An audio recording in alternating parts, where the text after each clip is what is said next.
দেশের পুলিশ, আমাদের দেশের প্রশাসন আমাদের টাকায় চলে, আমাদের টাকায় খায়, আমাদের টাকায় পরে। তারা বইয়ের যে ভিতরগত পোশাক কিনে দেয় সেটাও আমাদের টাকায় কেনে। টয়লেটে তারা যে কিছু ব্যবহার করে কিছুটাও আমাদের টাকায় কেনে। কাদের ভয়ে তারা কেস নেয়? আমরা আমাদের এই দেশ বাংলাদেশে হাজার হাজার বছর ধরে হিন্দু মুসলমান পাশাপাশি বসবাস করে আসছে। কোনো ধরনের কোনো সংঘাত নাই, মারামারি নাই, কাটাকাটি নাই। কোনো মুসলিম কখনো হিন্দুর গলার টুটি চেপে ধরেনি যে তুই কেন হিন্দু, মুসলমান হলি না কেন। এই ভারত উপমহাদেশে হাজার বছর ধরে 700 বছর 800 বছর পর্যন্ত মুসলিমরা শাসন করেছে, মোগলরা শাসন করে গেছে। তাদের মূল রাজধানী ছিল দিল্লি। যদি তারা 700 বছরে হিন্দু নিধন করত, সারা পৃথিবীতে কোথাও, সারা ভারত উপমহাদেশে কোথাও একজন হিন্দু পাওয়া যেত? 700 বছরকে 1-2 বছর। কিন্তু আমরা লক্ষ্য করলে দেখতে পাই যে দিল্লি বসে তারা শাসন করেছে, সেই দিল্লির অধিকাংশ মানুষ আজও পর্যন্ত হিন্দু নাকি মুসলমান? বেশি মানুষ কারা? হিন্দু।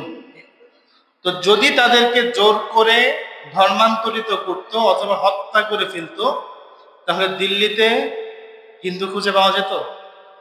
কিন্তু তালাশ করে মুসলমান পাওয়া যায় না, হিন্দু ঠিকই আছে। বোঝা গেল মুসলমানরা 700 বছর 800 বছর 1000 বছর তারা শাসন করলেও কখনো কোনো বেধর্মীর গায়ে হাত তোলেনি। অথচ বর্তমান পৃথিবীর অবস্থা দেখেন, সারা পৃথিবীতে মুসলমানেরা চতুর্মুখী ষড়যন্ত্রের শিকার। আপনি আরাকানে দেখেন, সেখানে বৌদ্ধরা আমাদের মুসলিমদেরকে হত্যা করছে। আরাকানের মুসলিমেরা, রোহিঙ্গারা তারা নিজেদের জীবন বাঁচাতে, ধর্ম বাঁচাতে তারা দেশ ছেড়ে বাংলাদেশে এসে শরণার্থী হিসেবে পড়ে আছে। কাশ্মীরের দিকে দেখেন, কাশ্মীরে হিন্দুরা কি পরিমাণ অত্যাচার মুসলমানদের উপর করছে। মুসলমান নারীদেরকে ধর্ষণ করতেছে, জেলে আটক করে রাখতেছে, পুরুষদেরকে হত্যা করে ফেলতেছে। একের পর এক নিত্যদিনের ঘটনা। ইন্ডিয়ায় যদি আমরা তাকাই, সেখানে মুহাম্মদ সাল্লাল্লাহু আলাইহি ওয়াসাল্লামকে ভালোবাসার পোস্টার যদি কেউ বাড়িতে লাগায়, আই লাভ মুহাম্মদ বলে যদি বাড়িতে পোস্টার লাগাচ্ছে, তো তাদেরকে পুলিশে ধরে নিয়ে চলে যাচ্ছে। গাজার মুসলমানদের দিকে দেখেন, ইহুদিরা কিভাবে জাতিগত নিধন চালাচ্ছে। একের পর এক নারী, শিশু, পুরুষ, সামরিক, বেসামরিক সকলকে তারা আকাশ থেকে বোমা বর্ষণ করে হত্যা করছে। এই রকম বেধর্মীদের, সন্ত্রাসীদের কালো থাবা আমাদের বাংলাদেশের উপরেও পড়তে যাচ্ছে। যে মুসলমান আজ পর্যন্ত তার প্রতিবেশী হিন্দুকে আপন ভাইয়ের মতো দেখে আসছে, সেই আপন ভাইয়েরাই এই মুসলমানদের বিরুদ্ধে চক্রান্তে লিপ্ত। আমার কথা কি বুঝতেছেন? খেয়াল করে শুনবেন, খুব মন দিয়ে শুনবেন আজকের আলোচনা ইনশাআল্লাহ। তো হিন্দুত্ববাদ প্রতিষ্ঠা করার জন্য, সন্ত্রাসী সংগঠন ইসকন তারা মূলত মরিয়া হয়ে গেছে। ওরা যে করেই হোক অখণ্ড ভারত প্রতিষ্ঠা করবেই, এবং সেই লক্ষ্যে তারা বাংলাদেশে বিভিন্ন ধরনের অপতৎপরতা চালাচ্ছে। আপনারা যারা অনলাইন ঘাটেন তারা অনেক খবর জানেন। ইসকন সম্পর্কে আমি আগেও একদিন জুম্মায় আলোচনা করছিলাম, আপনাদের মনে আছে কিনা? আলিফ, আমাদের অ্যাডভোকেট আলিফ হত্যাকাণ্ডের পরে ইসকন সম্পর্কে আলোচনা করছিলাম, মনে আছে না? ইসকন আসলে কিভাবে কাজ করে, তারা কিভাবে আমাদের দেশটাকে শেষ করে ফেলতেছে, সে বিষয়ে একটা আলোচনা আমরা করছিলাম। যাই হোক, আজকেও একটু হালকা পাতলা আলোচনা করার চেষ্টা করবো ইনশাআল্লাহ, এবং আমাদের দেশে কি ধরনের অপতৎপরতা যারা চালাচ্ছে এবং এই বিষয়ে আমাদের করণীয় কি সে বিষয়ে একটুখানি আলোকপাত করার চেষ্টা করবো ইনশাআল্লাহ। ইসকনের পরিচয় হচ্ছে, ইসকন হচ্ছে international society for Krishna consciousness, বাংলায় হচ্ছে আন্তর্জাতিক কৃষ্ণ ভাবনা মৃত সংঘ। এটা 1966 সালে নিউ ইয়র্কে প্রতিষ্ঠা হয়, এবং এটার প্রতিষ্ঠাতা হচ্ছে শ্রী প্রভুপাদ। সে এটা প্রতিষ্ঠা করে নিউ ইয়র্কে, ইন্ডিয়ায় না কিন্তু। কোথায়? আমেরিকার নিউ ইয়র্ক শহরে। তো তারপর থেকেই ইসকনের অপতৎপরতা থেমে নেই। সারা পৃথিবীব্যাপী এটা বিভিন্ন কারণে আলোচিত সমালোচিত হয়। অর্থ কেলেঙ্কারি, নারী কেলেঙ্কারি, শিশুদের বলাৎকার করা থেকে নিয়ে সরাসরি মানুষ হত্যা করার ব্যাপারেও ইসকনের বিরুদ্ধে বিভিন্ন অভিযোগ আছে, এবং এই অভিযোগগুলো খুবই কঠিন, যার সপক্ষে শক্তপোক্ত দলিল আছে সারা পৃথিবীর কাছে। যে কারণে পৃথিবীর বেশ কিছু দেশে এই ইসকনকে নিষিদ্ধ করা হয়েছে। হ্যাঁ, বিশ্বের বেশ কিছু দেশে এই ইসকনকে কি করা হয়েছে? নিষিদ্ধ করা হয়েছে। আমরা পর্যায়ক্রমে সেগুলো বিষয়ে আলোচনা করবো ইনশাআল্লাহ। ইসকনের অপতৎপরতা বেশ কিছু নির্দিষ্ট বিষয়ের প্রতি তারা বিভিন্ন প্ল্যান পরিকল্পনা করে কাজ করে সামনে আগাচ্ছে। মূল উদ্দেশ্য হচ্ছে অখণ্ড ভারত প্রতিষ্ঠা করা এবং এই ভূখণ্ড থেকে মুসলিমদেরকে বিতাড়িত করে হিন্দু রাষ্ট্র গঠন করা। কথা বুঝতে পারলেন? তো এরা কৃষ্ণ ভাবনার কথা বললেও নাম শুনে মনে হয় যে এরা হচ্ছে সবসময় ধ্যানে মশগুল থাকবে, এই ধরনের কিছু মানুষ। কিন্তু এদের কর্মতৎপরতা শুধুমাত্র এই ধ্যান খেয়ালের মধ্যে সীমাবদ্ধ না, বরং তারা বিভিন্ন জায়গায় বিভিন্ন দেশে সফট পাওয়ার কায়েম করে। রাষ্ট্রের পাওয়ার হয় দুই ধরনের, একটা হচ্ছে হার্ড পাওয়ার, একটা হচ্ছে সফট পাওয়ার। হার্ড পাওয়ার হচ্ছে অস্ত্র ধরে সেনাবাহিনী যে পাওয়ার প্রয়োগ করে, আর সফট পাওয়ার হচ্ছে ন্যারেটিভ তৈরি করা। তার মানুষের মনের মধ্যে, মগজের মধ্যে তাদের যে ন্যারেটিভ সেটা পুশ করে দেয় এবং সমাজটাকে তাদের মতো করে গঠন করে, এবং যারাই তাদের বিরুদ্ধে কাজ করে তাদেরকে তারা পথ থেকে সরাই দেয় যে কোনো ভাবে। তো সেই কাজ তারা করে আসতেছে। তো এদের যে তৎপরতাগুলো আছে, এর মধ্যে প্রথম তৎপরতা যেগুলো আছে সেগুলো তারা কেন চালায়? কারণ অখণ্ড ভারতের স্বপ্ন বাস্তবায়ন তারা করতে চায়। তাদের সুনির্দিষ্ট কিছু কাজ আছে। এর মধ্যে এক নম্বর হচ্ছে ধর্ম প্রচারের নামে ধর্মান্তর করা। ধর্ম প্রচারের নামে, একটা হচ্ছে ধর্ম প্রচার, আমি আমার ধর্ম প্রচার করলাম, যদি কারো ভালো লাগে সে মানবে, যদি কারো ভালো না লাগে সে সেটাকে দূরে সরে চলে যাবে। আর ধর্মান্তর হচ্ছে লোভে ফেলে, প্রলোভনে ফেলে তাকে নানান ধরনের হুমকি ধামকি দিয়ে চাপে ফেলে তাকে ওই ধর্ম থেকে এই ধর্মে নিয়ে আসে। এটাকে বলা হচ্ছে ধর্মান্তরিত করা। বুঝতে পারলেন? ইসকন মূলত এই কাজটা করে। তারা বলে যে আমরা ধর্ম প্রচার করতেছি, আসলে তারা ধর্মান্তরিত করে।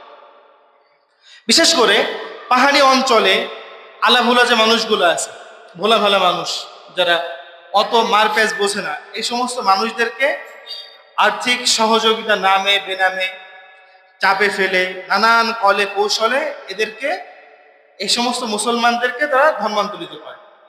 এবং এই নিউজ প্রকাশ করছে যুগান্তর 24শে নভেম্বর 2024-এ। তো তাদের অপতৎপরতার মধ্যে একটা অপতৎপরতা এটা যে তারা ধর্ম প্রচারের নামে কি করে? ধর্মান্তরিত করে। কিছু বছর আগে তারা চট্টগ্রামের বিভিন্ন স্কুলে খাবার বিতরণের নাম করে মুসলিম শিশুদের মুখ থেকে হরে রাম হরে কৃষ্ণ এই স্লোগান নিয়েছিল এবং ভিডিও করে সেটা সোশ্যাল মিডিয়ায় ছাড়ছিল। যখন প্রচুর পরিমাণে সমালোচনা হলো, এক পর্যায়ে তারা মাপ চেয়ে কেটে পড়ল। তাহলে তারা যাচ্ছে কি করতে?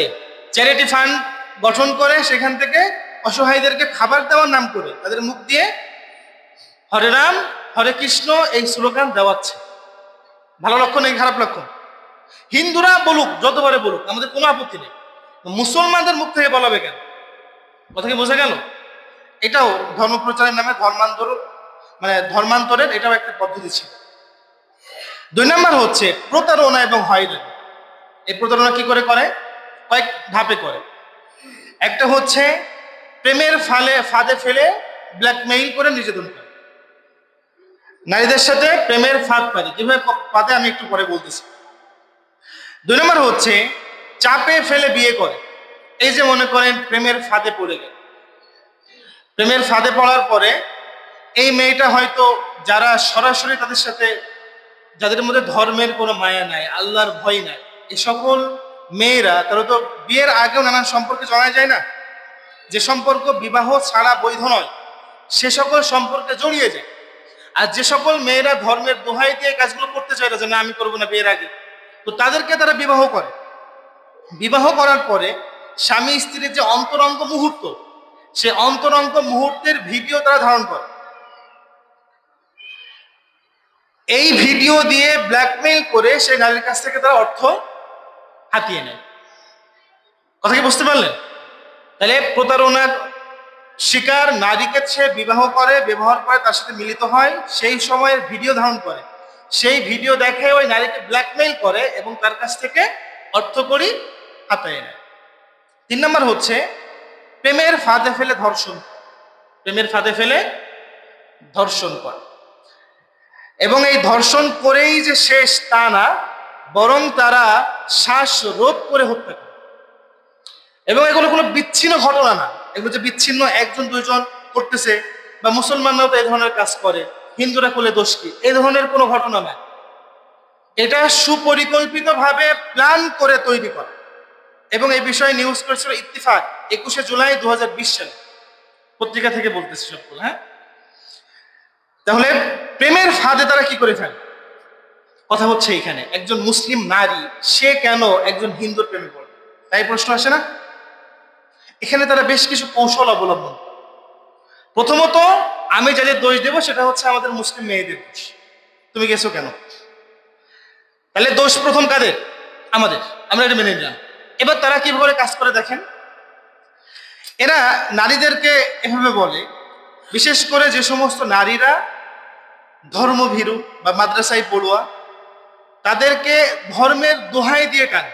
যেমন, তোমাদের ধর্ম কত সুন্দর, তুমি কত পর্দাশীলা, আর আমাদের ধর্মের মেয়েরা কেবল উলঙ্গপনার সাথে চলে, উলঙ্গ হয়ে দিন যাপন করে, যার তার সাথে ঘুরে ঘুরে বেড়ায়, আর তোমরা কি সুন্দর পিওর খাঁটি।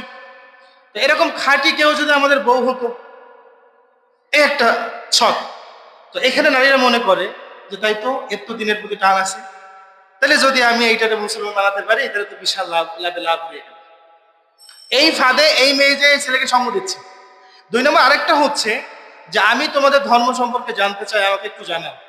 তোমার কাছ থেকে আমি তোমাদের ধর্ম সম্পর্কে জানতে চাচ্ছি। কাছে আসার ফাঁদ বুঝতেছেন?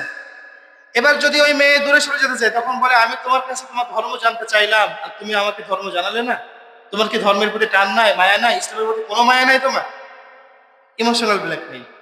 মেয়েরা এই ফাঁদে পা দিয়ে তাদের সাথে সম্পর্কে জড়ায়। এই সম্পর্ক এক পর্যায়ে কোথায় যায়? ধর্ষণ এবং হত্যা। শুধুমাত্র এইটুকু হলে শেষ হতো। তারা এই প্রেমের ফাঁদে ফেলে এই নারীদেরকে তারা ইন্ডিয়ায় পাচার করে, ভারতে পাচার করে যৌনপল্লীতে বিক্রি করে দিচ্ছে। এরকম একটা দুইটা ঘটনা না, এটা নিয়ে আমাদের দেশের একটা সংগঠন কাজ করে, যাদের নাম হচ্ছে সেভ আওয়ার সিস্টার্স।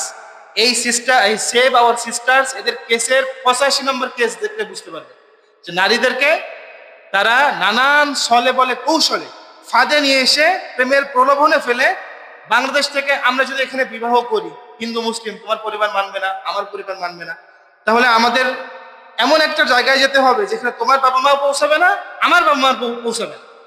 কোথায়? চলো আমরা ইন্ডিয়া যাই। তো ইন্ডিয়ায় যে সেখানে ওই নারীকে বিপুল অর্থের বিনিময়ে যৌনপল্লীতে বিক্রি করে দিচ্ছে। এটা একটা কৌশল। এরপরে হচ্ছে মুসলিম সেজে বিবাহ করে, এবং এই বিবাহ করে ওই মুসলিম পরিচয়ে থাকে, আর ওই নারীর গর্ভ থেকে হিন্দু সন্তান জন্মাচ্ছে। এটা ঘটছে কোথায়? রাজশাহী এক চিকিৎসক ছিল, যার নাম হচ্ছে অর্জুন চন্দ্র চৌধুরী। সে 7 বছর পরে যে ধরা খাইছে, সে আসলে মুসলমান না, সে হচ্ছে হিন্দু। মুসলমান শেষে সেজে সে মুসলিম মেয়েদেরকে বিয়ে করে। এই নিউজ হচ্ছে ইত্তেফাক প্রকাশ করছে 21 জুলাই 2020 সালে।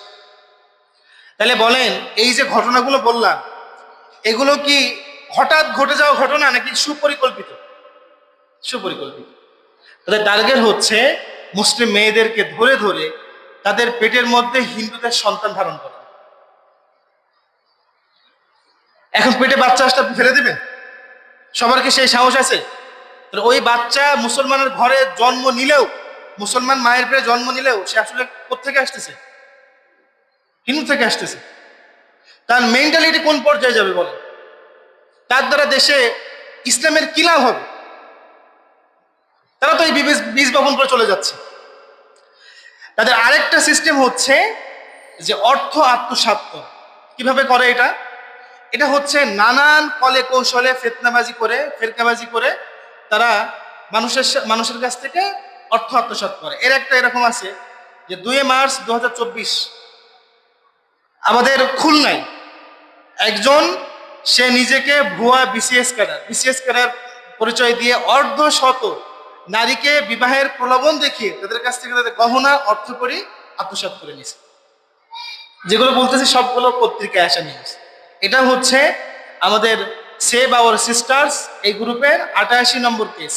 এটা লক্ষ্য করলে পাবেন অর্ধশত নারী, 50-এর কাছাকাছি নারীদের কাছ থেকে গহনা এবং অর্থ আত্মসাৎ করে নিয়েছে নিজেকে বিসিএস ক্যাডার পরিচয় দিয়ে। এরপরে হচ্ছে সামাজিক যোগাযোগ মাধ্যমের হয়রানির মাধ্যমে আর কি ছদ্মনামে আইডি খুলে, ফেক আইডি খুলে মুসলমানদের মেয়েদের সাথে প্রেম ভালোবাসা করে এক পর্যায়ে সেগুলোর মাধ্যমে ব্ল্যাকমেইল করা। এরপরে হচ্ছে সর্বশেষ যে কাজ তারা সবচেয়ে বেশি করে, আরো থাকতে পারে, আমি এগুলো পাইছি আর কি, সেটা হচ্ছে যে কৃত্রিম ভাবে তারা দাঙ্গা লাগানোর একটা পদ্ধতি তৈরি করে। তাদের উদ্দেশ্য যেহেতু অখণ্ড ভারত প্রতিষ্ঠা করা, এখানে তারা কি করে, তারা নিজেরা নিজেদের মন্দিরে আক্রমণ চালায়, নিজেরা নিজেদের মন্দিরে হামলা চালায় এবং এই দোষটা মুসলমানদের কাঁধের উপরে চালায়। তাহলে হিন্দুরা এসে অ্যাটাক করবে কাদেরকে? মুসলমানদেরকে। মুসলমান পাল্টা আঘাত করবে না?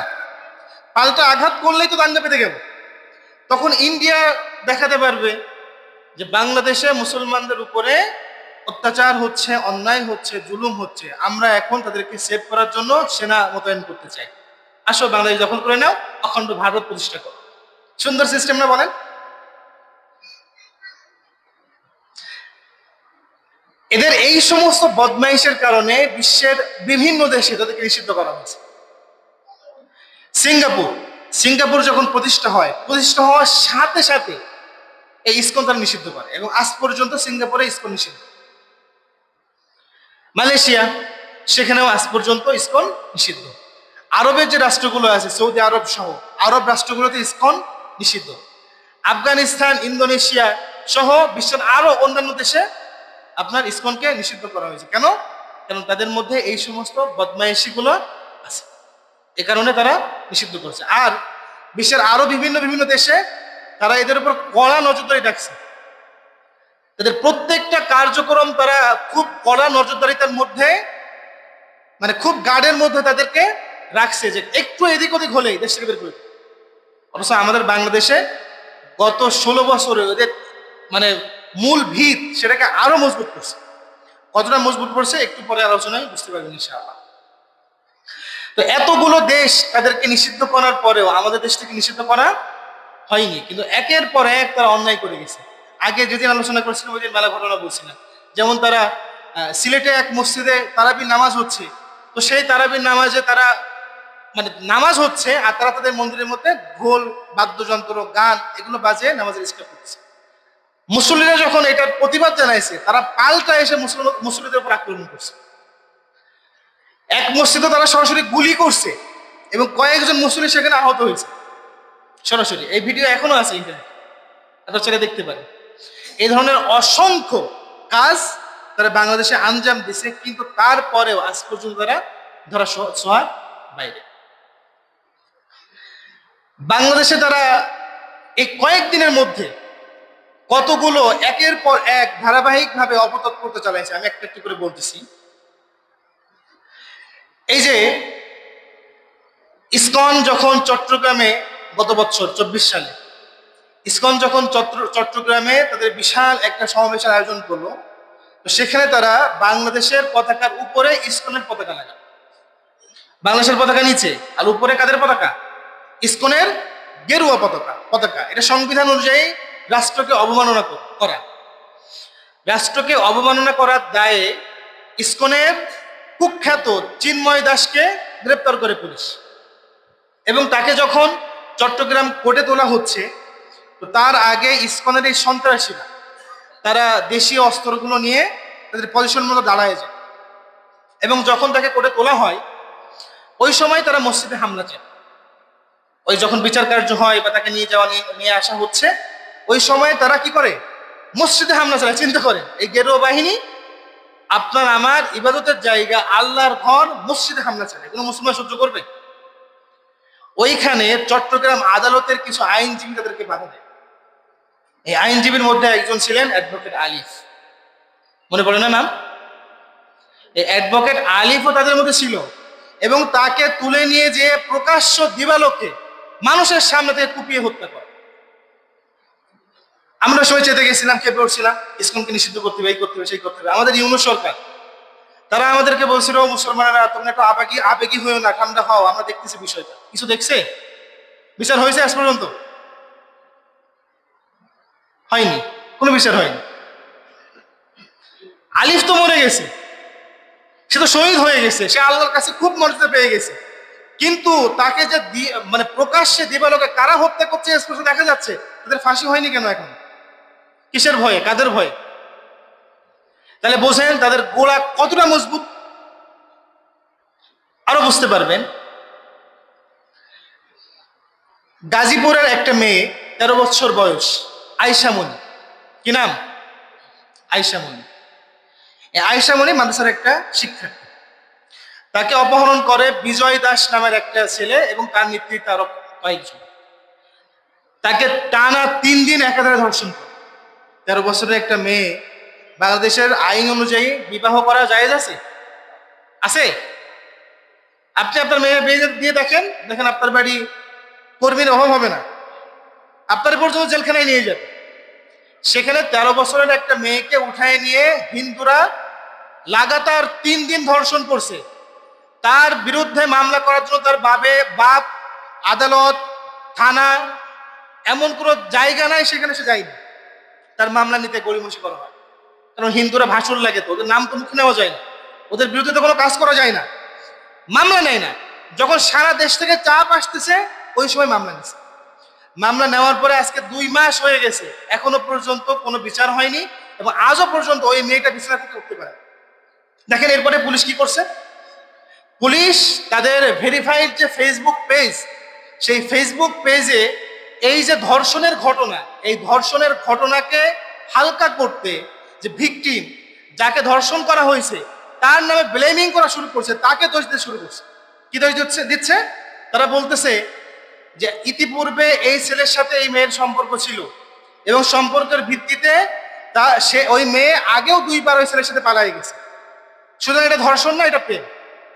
ওই মেয়ের বাবা দাবি করছে যে মনে মনে যদি ভালোবাসা থেকে থাকে, দেখা যায় না, তো আমার মেয়ে যদি 2 বার আমার বাড়ি থেকে চলে যেয়ে থাকে, আমার প্রতিবেশী জানবে, আশপাশের লোকজন জানবে। আসেন প্রমাণ করেন যে আমার মেয়ে বাড়ি থেকে বের হয়ে গেছে। পুলিশ এই সময় কোনো কথা বলে না। তাহলে এই যে তারা এই কেসটাকে নর্মালাইজ করার চেষ্টা করছে, কেন করতেছে? কিসের চাপ তাদের উপরে? তাহলে আমাদের দেশের পুলিশ, আমাদের দেশের প্রশাসন আমাদের টাকায় চলে, আমাদের টাকায় খায়, আমাদের টাকায় পরে। তারা বইয়ের যে বিতর্কিত পোশাক কিনে দেয়, সেটাও আমাদের টাকায় কেনে। টয়লেটে তারা যে কিছু ব্যবহার করে, কিছুটাও আমাদের টাকায় কেনা। কাদের ভয়ে তারা কেস নেয় না? কাদের ভয়ে তারা হিন্দুদের পা চাটে? তাহলে আমরা কি ভারতের অঙ্গরাজ্য নাকি?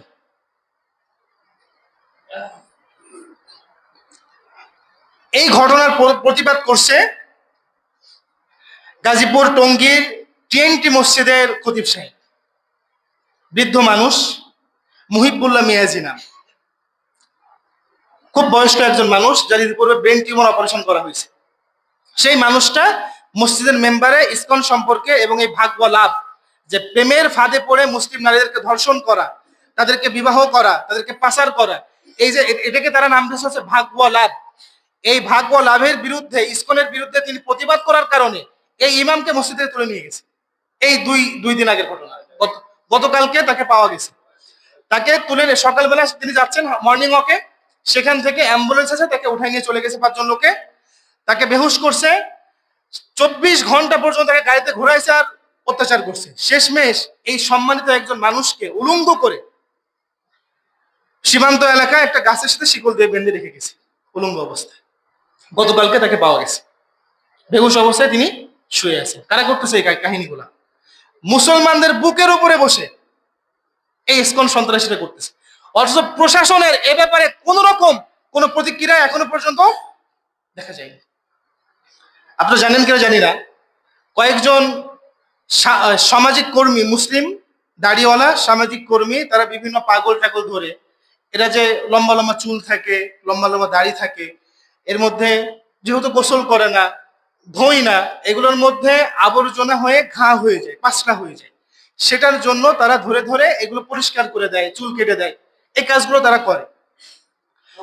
তো একজনকে, হ্যাঁ, কাপড় পাল্টা দেয়, এই কাজগুলো তারা করে। তো কিছুদিন আগে একজন এরকম লম্বা দাড়িওয়ালা, লম্বা চুলওয়ালা লোকের চুল কেটে দিছে, দাড়ি সাইজ করে দিছে। তো এই কাজ করার কারণে আমাদের দেশের প্রধান উপদেষ্টা যিনি ডক্টর মোহাম্মদ ইউনূস, তিনি তার যে প্রধান যে ফেসবুক পেজ, সেখান থেকে এদের উপর নিন্দা জানাইছে। কারণ তার যখন এই চুল দাড়ি কাটা হয়েছে, শেষ পর্যন্ত সে দাবি করছে যে আমি একজন বাউল সাধক, আমি এভাবেই চলি, তোরা যে আমার চুল দাড়ি কাটলি, আল্লাহ তুই বিচার করিস, এই কথা বলছে। এই কারণে তাদের অনুভূতিতে আঘাত লাগছে।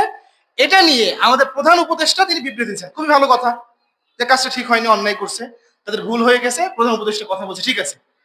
কিন্তু এই যে একটা মেয়েকে ধর্ষণ করা হলো, 2 মাস ধরে সে বিচার পায়নি, বরং তার বাবাকে চাপ দেওয়া হচ্ছে পুলিশ যেমন বলে তেমন বর্ণনা দেওয়ার জন্য, এবং এই বিষয়ে প্রতিবাদ করার জন্য একজন ইমামকে উলঙ্গ করে রেখে দেওয়া হলো, 24 ঘন্টা গুম করে রাখা হলো।